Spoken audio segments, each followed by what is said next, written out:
Welcome to This Week with Ajaz Haque. It is Sunday today, 28th of March 2021.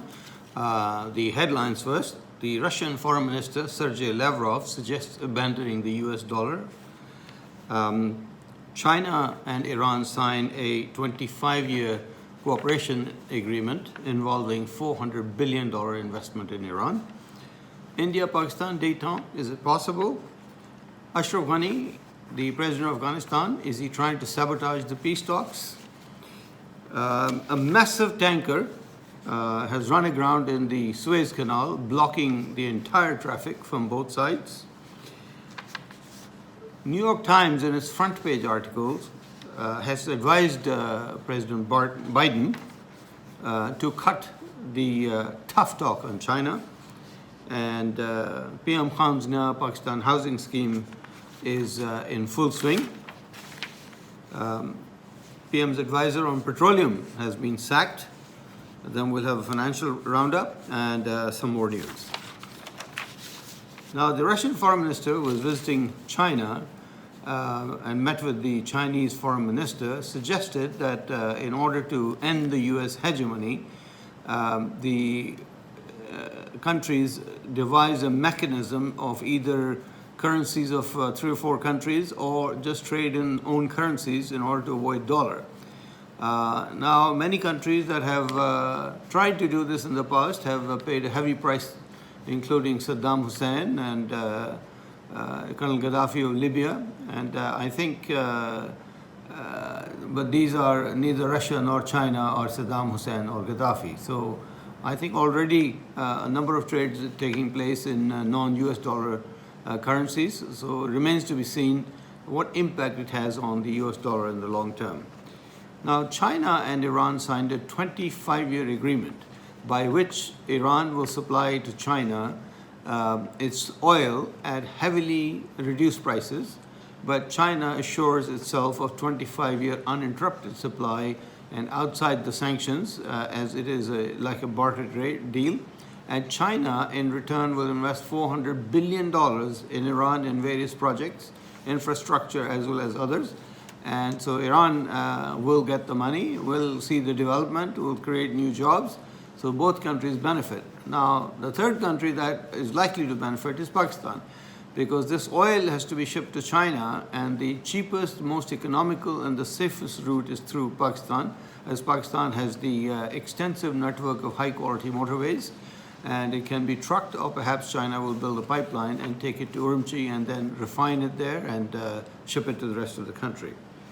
Now, Ashraf Ghani, the president of Afghanistan, is trying to sabotage the peace deal by saying he rejects the American proposal of a interim government, which will then hold elections. He insists that he will hold the elections, and of course, nobody trusts those elections. 2 last elections in Afghanistan have been disputed between Ashraf Ghani and Abdullah. So looks like he is just trying to prolong the US stay in Afghanistan.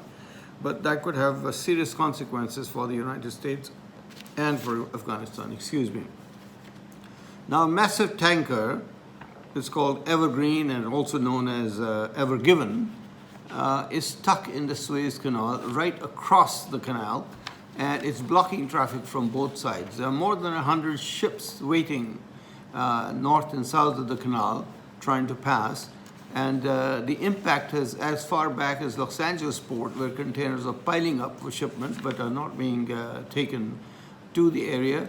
It is estimated that the damage from this to trade would be in the order of $10 billion. Now, this tanker is 400 meters long, which is the size of 3 football fields, and it is enormous and massive. And I think efforts are being made to refloat it and move it out or tow it out. But it is quite it shows the restriction of the Suez Canal. The New York Times, in its front page article, asked President Biden to cut down his noise against China and focus on coming to trade terms, i.e. they're trying to move him away from the Trump era, in which Trump was very aggressive, and it caused a lot of damage to the US industry as well, who used raw material from China. But it now seems that the trade talks have started, although the eyeball-to-eyeball discussion between the U.S. and Chinese foreign ministers didn't go too well, as the U.S. in its usual pompous style started to give lecture to China on human rights. And one wonders, where does U.S. Get that right after killing 500,000 people in the Middle East, in Iraq, Afghanistan, Syria, and Libya? So I guess reality needs to be brought home to the U.S. administration, and the Chinese also need to sit down and have a sensible trade discussion with the United States. Prime Minister Imran Khan's Naya Pakistan Housing scheme has kicked off, and it seems now that there are close to 1,000 projects that are taking off, and most of these in the private sector. So it seems there'll be lots of jobs, lots of construction, lots of houses for the poor people, and the steel and cement industry will benefit enormously from these projects. And while the PM's dream of 5 million homes in the first term may not be achieved, but it now looks likely that between 2 and 3 million homes may be delivered to the people who need them most.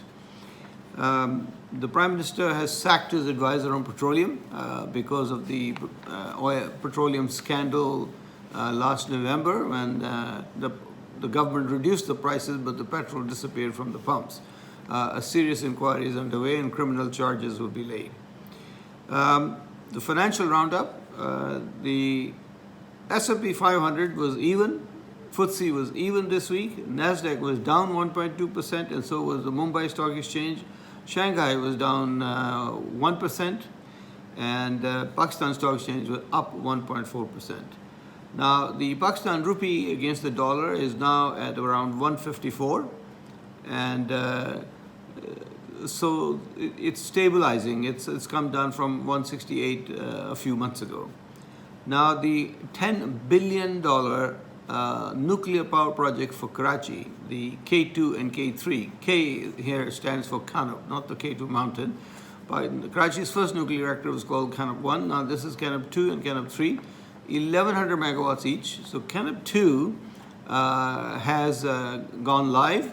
Currently, it's producing around 300 megawatt electricity, but it will reach 1,100 megawatts soon. And the second one, the K3, is nearly ready. And that too will come onto the national grid. Now, it may be interesting to note that the electricity produced by nuclear reactors costs 1/10 of the power plants that use furnace oil.